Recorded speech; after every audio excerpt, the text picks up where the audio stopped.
In Survey Program, and only Survey Program, you're able to walk out of bounds right after finishing the maze in the Scarlet Forest. It's my favorite useless glitch in the entire game, and I am so sad that they patched it. My favorite item hasn't been in Deltarune since the demo version. It's the wrist protector, which you were only able to get if you got into the Closet Dark World before 8 minutes passed. It's functionally identical to the skip text feature added in the Chapter 1 and 2 demo era, which is why it was removed. While I understand the decision, it does make me a bit sad because it was meant to be a nod towards Toby's disabilities with his wrists. Even in a rush, you need to take care of yourself. The name Survey Program itself is the first indication of Deltarune's nature as an experiment. Inputting the name Togor gets the "an interesting coincidence" response from the voice in The Goner Maker. Not really, but could you imagine? However, yet to be seen Papyrus and at the time unseen Garrison did and still do elicit this response, as well as, perplexingly, QC. If you don't remember who QC is, she's the snowed-in bunny shopkeeper in Undertale and the lady who runs the diner. She gave Chris hot chocolate in Chapter 1. Carol is not included in this list, but Rudy is. Toby added 3 more stray pixels to Chaos King's room in the 6th anniversary stream.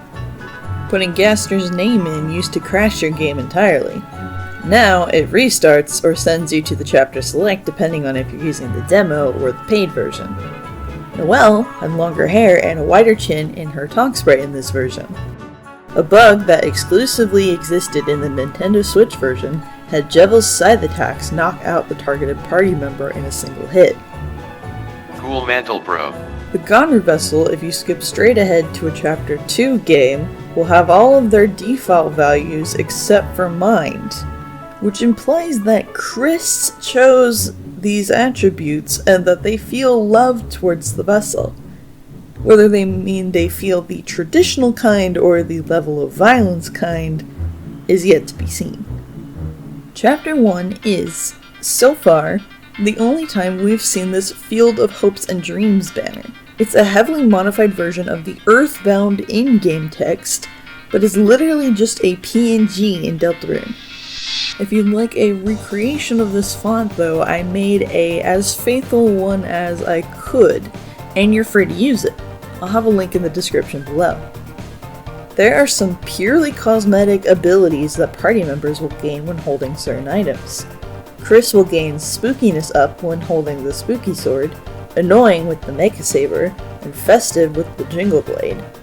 Susie will gain Bad Idea with the Auto Axe, my personal favorite, and Vampire with the Absorb Axe.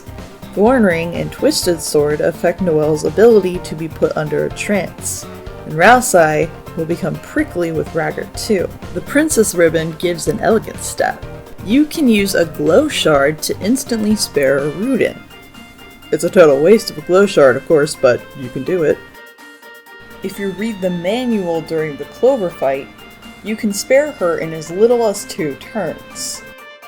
Sham, apparently, talks like a grandma in the Localization, which is both a workaround for them being non-binary and a nod towards their kooky nature.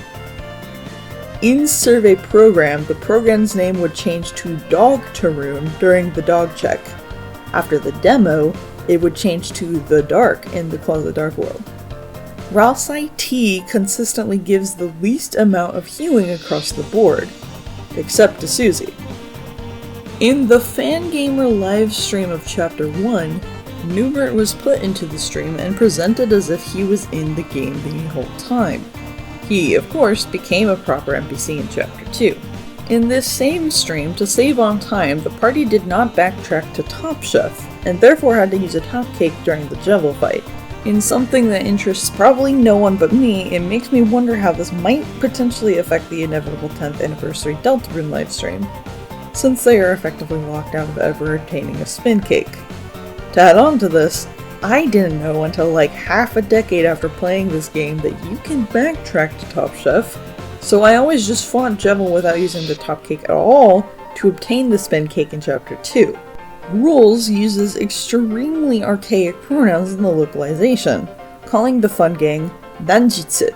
Nanji means thou, but can also double as blockhead, and se is just the English word s, which makes it plural. You can catch up to Crown's crown and interact with it if you're fast enough. The flavor text will say, bar she blows. Noel's laugh, fa-ha-ha, is meant to be reminiscent of fa-la-la-la-la from the Christmas carol Deck the Halls. Fa-ha-ha! Sans is the only character whose appearance and theme has remained completely unchanged since Undertale. Suzy made a typo of Ralsei's name in Chapter 2, which heavily suggests his name is supposed to be pronounced Ralsei. I will be promptly ignoring this for the sake of my own amusement. A peepus is actually a kind of clam in real life. 2 bathrooms exist in the Dark World so far. The Royal Flush in Card Kingdom and the one Spamton uses as a changing room in the Weird Route. This implies that Darkners have bowel movements, unlike the Undertale versions of monsters. Swatch's name in the Japanese localization is Paletta, which further implies that his Light World form is probably the hometown version of MS Paint. Practically everyone misinterprets one of the most iconic descriptions of Suzy so far in the entire story. It's not Violent Tormentor, it's Violet Tormentor. This is meant to play on your expectations of her going in. You already have a bias against her.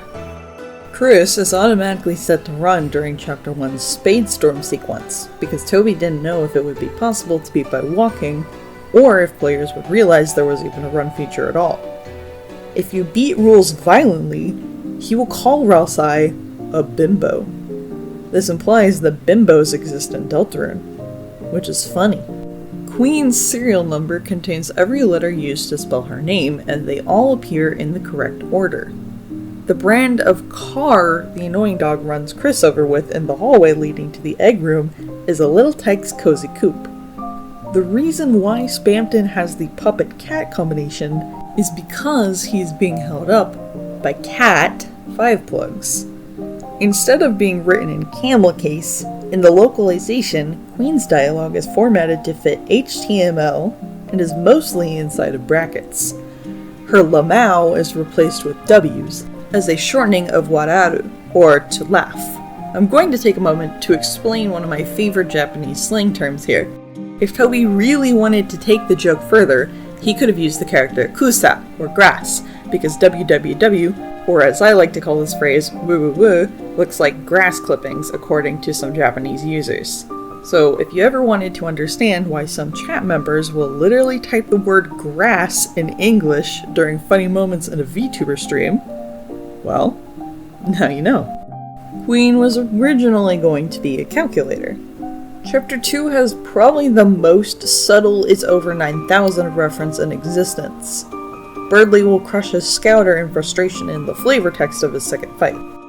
You'd think the suspiciously Spamton-shaped mannequin would be completely useless, but Chris can actually equip it. It reduces 35% of all damage from any cat puppet attack. Queen calls Chris Crisscross Applesauce, which is a nickname I've been using for them since Chapter 1. Sometimes the most obvious joke is the funniest.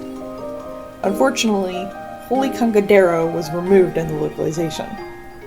The anger mechanic in the Spamton Neophytes is called Funny Glitch in the code, which I also lovingly refer to as Choo-Choo Train mode.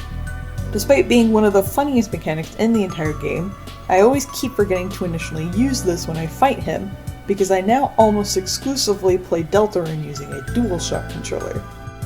The Peepus is a reference to Beepus, which is a misspelling of Pepsi that Toby would use for error messages in Undertale's code in Deltarune's Steam System Requirements page. It's also probably a reference to the Peepus room meme by Griffin McElroy. The Ms. Peepus enemy is most likely a nod to Ms. Pac-Man. Why her name isn't Pac-Woman remains an enigma to me. During Queen's new social media attack, the phrase Family Guy funny moments can theoretically appear. The words actually appear in the code in this exact order. Ghost cheese exists. The Kombini's bell used to steal the egg from your inventory due to a hitbox error. Birdley's weapon is called a halberd. Pressing F1 during the Spampton fights will heal the party, which is a reference towards his press F1 to help dialogue. The mannequin is advertised as being 75% off, which would have made it 1,200 dark dollars. If you give Birdley the Carnival prize and had interacted with the original Starwalker in Chapter 1, the Carnival Games room will contain the longest overworld party in the game. Queen teabags you if you die during the Giga Queen fight. The way Spampton phrases certain sentences both popularized the Spamville divorce theory and created the Spamtenna divorce theory. The skeleton snow globe appears to be an extremely blurry photo of a Nightmare Before Christmas snow globe. It unfortunately broke during every attempt to ship it to the winner, so they received a plaque, some pippins that are evidently rock maracas, and some cash. Metaton, the winner of the banana statue, was unfortunately a non-US resident and could not receive the prize according to contest rules. Hilariously enough, the runner-up recipient was none other than the creator of Pernsel, Squeakitties. It is a plastic banana whose dome was held to the base with hot glue and still had the Hobby Lobby sticker on it. But unfortunately, the dome and cloche broke during the move. The recipient of the Spampton engraved wedding ring is a 4channer, and apparently, quote, whoever chose the size for this ring had some tiny goddamn hands. The sweepstakes were the first confirmation of Swatch's pronouns being he, him, something I immediately rushed to put on the wiki. While it was contested as not being real trivia, the fact stayed, and was something that eventually migrated onto his .wiki page as well before being moved to his pronouns section. Something that amuses me greatly. It also meant that I got to make the joke of Spampton saying, I now pronouns you he, him to Swatch. The second era of the sweepstakes is how we know the proper order to the Lost Where the Force Will Grow dialogue in Chapter 4. The Poor Children. Spampton A. Spampton was portrayed by Wayne Radio TV. As someone who infrequently came across him before via Holly Holotones, thinking that this was probably his first introduction to a lot of younger Deltarune fans is extremely funny to me. Chapters 3 and 4's release date announcement was dropped on the same day as Silk Songs. It was also my birthday, April 2nd. The Shadow Mantle Holder uses a few sound effects that originated in the Skies Forever Blue music video. Ram is the only shopkeeper in the game that lacks a shop sprite. Black Knife references Black Knight, a song to be made for the webcomic Cucumber Quest, and was much anticipated to make a return in Deltarune. Chapter 3 is the only chapter without a new instance of the Freedom theme. Back when chapters 3 and 4 had just dropped, we in the Asking Error Discord server had no idea what to call the sword route, as none of us were willing to boot up the Undertale mod tool and dig through the code to find out. I proposed we call it the butt route, named after the but text for Chapter 3 that appears on the page foreshadowing the existence of the weird route after Chapter 2. The name is still used by myself and members of the server as a sillier alternate. The Tenatai, tied with the Dealmaker and the Gold Widow for the highest defensive item in the game, is best used when equipped to Chris, who does not have any magic. If you let roughly half a minute pass during the Chapter 3 rules fight, the Lancer Act will be replaced by the Annoying Dog. Selecting this will make it so you can only select the Annoying Dog, and will lead you to getting jump scared by a fake Smash Bros. Character announcement screen. If you complete the butt route and choose to beat Tenna with violence, Chris's attack deals over 6 times the damage. This chapter has the most original Starwalker appearances. It is actually possible to defeat the knight without the Shadow Mantle, and you will get unique dialogue from Sham. Getting a Peepus in Chris's inventory and not consuming it will eventually result in it letting out little chirps. This is almost certainly a reference to a similar mechanic in Earthbound, where Ness and the rest of the party could fill their inventories with eggs and turn them into chickens. While this is one of the better early moneymakers in Earthbound, selling the Peepus will give you nothing. The Knight is the first fight in the game that is impossible to beat with Mercy. You don't have to kill the first bird in the first board of the original game. If you choose the Birdly option when Ralsei asks Chris who they're going to the festival with, they will start shouting in disbelief. Birdly? Birdly? Birdly? You can follow up with this in Chapter 4 and actually have Chris offer to go to the festival with him, thus continuing to prove that Toby Fox is one of the funniest people alive by allowing Curdly to be a viable ship. You don't actually have to scare Chris using Pixel Chris. You can just walk right. If you don't recruit every TV World Darkener, Tenna will not be repaired. This locks you out of having him in the Castletown Dark World and potentially giving him to Mettaton. There used to be a bug in the game where you could have multiple Lancers in your inventory thanks to the Gachapon, even if Lancer is turned into a statue after Board 2. Perplexingly, Chapter 3 pays off a joke that was set up with Ralsei's unused manual. In the manual, the W key is useless unless involved in cooking, in which it will fire pulsar cannons. If you press the W key during the cooking minigame, the scoreboard will be lit up with the frequently used realistic explosion gag. You can walk into one of the TVs and encounter a Golden Sam and a Silver Sam, who prompt you to love or hate. Love has the Sams smooch each other, and hate has Golden Sam run into Silver Sam and knock them out of bounds. In a normal route, you can leave the room and come back to reset the scene. If you have beat more than 5 enemies with violence though, then the narration will claim that you have already chosen, and will proceed with the hate cutscene. When writing Chris's name, you aren't allowed to put in the G for WDG. This also prevents you from writing in the shorthand for a certain slur. Chris will manually move the answer to pie and cough for the favorite food question. The chapter select screen will change from Tenna's smile to the slit in the knight's helmet upon completion. Chris puts their phone on speaker mode when making the phone call. This either means they weren't all that concerned about us listening in on their plans, or that for whatever reason, they wanted us to. Ralsei will still admit to never having eaten a cake before, even if you have directly given him a top cake or spin cake outside of battle. His flavor text for them respectively is whoops and thank you. In Chapter 4, to replicate Susie's misspellings in her letter to Alvin, clever use of the Japanese language was done. Many characters look similar to each other at first glance, like her mistakenly writing Chia instead of Cha, and she will sometimes entirely omit certain characters like Tsu. If you'd like to learn more, I highly recommend watching Sham's videos on the localization changes. In the localization, Lucky Star exists in the Light World. In the English version, it's specifically a reference to Gear from Invader Zim because of this Silva Gunner video. It wasn't obvious to me at first, so I'll just state it here. Chapter 3 and 4 take place on the same day, Saturday.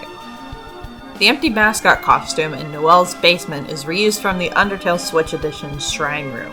The voice is as equally aware of the length of the story as we are, claiming at the end of Chapter 4 that the halfway mark has been attained. Toby Fox asked Andrew Hussey of Homestuck fame what they thought should happen during a sequence in the Holiday House. He did not implement their suggestion. Fittingly, the Holiday House has several Homestuck references. Noelle will talk about going grimdark. Carol had the snowflakes bronze, similarly to how Mom Lalonde bronzed her vacuum. Carol keeps a katana in the kitchen, and also displays several fancy Santas all over the house. Loosely, but perhaps most importantly, Carol is framed as a bad guardian. I had my player name set as Michael during one of my playthroughs, so I was very confused at the existence of the Michael bomb. Chapter 4 is the only chapter to have 2 different bosses contain the freedom motif in a single chapter. Noelle being able to equip ribbons while Susie outright refuses to is one of many nods in Chapter 4 that Noelle might be the party member who was originally meant to be the girl of the prophecy. This isn't actually the first chapter that shows off Ralsei's ability to fly. It's very hard to catch due to everything else going on, but he also floats right before the night fight in Chapter 3. Carol Holiday's name is a nod towards Christmas carols. Muse_Smile plays in Noelle's basement. A flying ace is an aviator who shot down 5 or more enemy aircraft. Garrison's star attacks actually do less damage if you have the Shadow Mantle equipped. You can gain an item called the Ancient Suite during the initial church scene. but it is both strangely difficult to obtain and arguably not worth it. To get it, you must have a completely blank inventory, which is impossible to do in the beginning of Chapter 4 due to a programming quirk. You must also not have picked any dark candy from the trees in Chapter 1, the dark candy from the trash in Chapter 2, found the CD bagel in a different trash can in the same chapter, or have any revive mints, revive dust, dark burgers, double dark burgers, tension bits, tension gems, or tension max in your storage. While Chris can heal 400 HP by eating it, everyone else heals a measly 40 and seems to greatly dislike the taste. Noelle, who is implied to be a vegetarian, even says that she'd prefer eating meat in an unused line of code. Several of Jackenstein's lines are direct references to things Ganon said in Zelda, The Wand of Gamelon. This game is most widely known for its place in the YouTube poop community, which Jackenstein's mannerisms are heavily lifted from. The Mamma Mias were recorded by Toby himself and are meant to mimic Mario's from Mario 64. "You shouldn't come here" is from a video game adaptation of the fanfiction Half-Life Full Life Consequences. Too Dark to See Near the Walls is from Brandish, and the "You're Taking Too Long" pumpkin is most likely a nod towards Evil Otto. If you turn on a Santa before Carol kicks Chris and Susie out of the house, she'll actually ask them to turn it off, claiming it wastes batteries. The song that plays in Noelle's room during the Weird Route is called Me, with no capitalization. This chapter contains the only reference in the game to So Sorry and Muffet via the egg room and the fountain respectively. If you donate a massive 9,999 dark dollars, you'll later gain one of the best armors in the game in Third Sanctuary, the Gold Widow. The downside? It'll take a 10% cut off of all of your earned dark dollars each fight. Playing certain songs manually on the piano will result in some different responses. If you play You've Got a Friend in Me, Susie will tell you to stop messing around, likely a nod towards the infamous Woody theory. Playing Megalovania will cause Chris to get run over by the annoying dog in his little tyke car, and you will be prevented from playing the song again. Apparently Bairdley knows what a Gru is, which means Zork and possibly Don't Starve exist in the light world. Bitter Tears, arguably the most useful non-revivable item in the game, can only be obtained in two ways. Either embezzling it from his mizzle, or donating between 2,000 and 9,998 dark dollars to the fountain. This will, of course, lock you out of being able to obtain the Gold Widow armor. Their light world equivalent is a droplet of rain. If you do not recruit every church darkner, Jackenstein will be fatally injured when he falls trying to climb up to the Titan. This really pisses Susie off. If you have Chris tell Ralsei it's okay not to smile, Ralsei T heals Chris for 100 HP instead of 60. Of course, this is just a quirk for now, as all of the Ts are currently inaccessible after Chapter 2. Toby Fox's Roast Chicken saga on Blue Sky was apparently foreshadowing for the Dark Dollar climbing event. You can actually encounter the original Starwalker twice during this chapter. The most obvious is his statue, but if you interacted with him back in Chapter 1, he will also be part of the ladder the Church Darkners form to help you reach the Titan. Ralsei uses Lost Girl as a theme, which could mean nothing. If you search John in the non-fandom Deltarune wiki, you will be directed towards the Shadow Mantle Holder page, despite there being no instance of John anywhere on the page. Noelle, despite being a female deer, has horns, something that is normally characteristic of males. The normal answer is that this is because she is meant to be a reindeer, a species where both male and female deer can grow horns. The fun answer, however, is that she could be trans-feminine. Rules Card changing the rules of the battle for his own benefit was a theory that was made all the way back in the Chapter 1 era. As someone who has been with Deltarune since Survey Program, I have yet to pop off harder in an in-game reveal. The voice I use for Ralsei on my playthroughs is a British one. This was accidentally supported by his dialogue for the Bud Route in Chapter 3, where he will claim to be chuffed, and asks if Chris and Susie would fancy some cake in Chapter 4. An addendum. I forgot that he calls an elevator a lift back in Chapter 1. He was always British. In Clam Girl's dialogue in Undertale, Susie's name is spelled with a Z, which is obviously a departure from what it would end up being in Deltarune. Though this change is not acknowledged, it is likely meant to be a nod that these are two completely different worlds, like how Chris's name is a near portmanteau of Frisk and Kara. It also continues to plague me to this day, because I still have to explain why I write Susie's name with a Z in the big 2026. Undertale made it a force of habit. Ralsei's name came from Toby's older brother, who named one of his main characters Ralse in an earlier game he made. There exists a spoiler-free trailer for Deltarune Chapter 1. Pretty much everything is overly censored thanks to the annoying dog covering up text, parts of the screen, and characters' faces, making the trailer both bizarrely funny and pretty much illegible. The voice knows Toby's Twitter and Blue Sky passwords. The pure crystal, which can only be obtained after getting 5 shadow crystals, is a currently unused item in the code. Its flavor text reads, "The shadow purified by the cat points towards the party receiving the item by Sham," though I've seen some people make the case that the cat could also be a friend. What I wonder, though, is if this is something you get automatically after simply talking to Sham, or if they will end up being the ultimate culmination of the secret bosses thus far and only give it to you after proving yourself in a fight. Spamton is technically the only Darkner who has been portrayed in both Undertale and Deltarune, though the canonicity of his Undertale appearance is questionable at best. Chris's pronouns, which are they them, currently sit at 59 citations on the Deltarune wiki.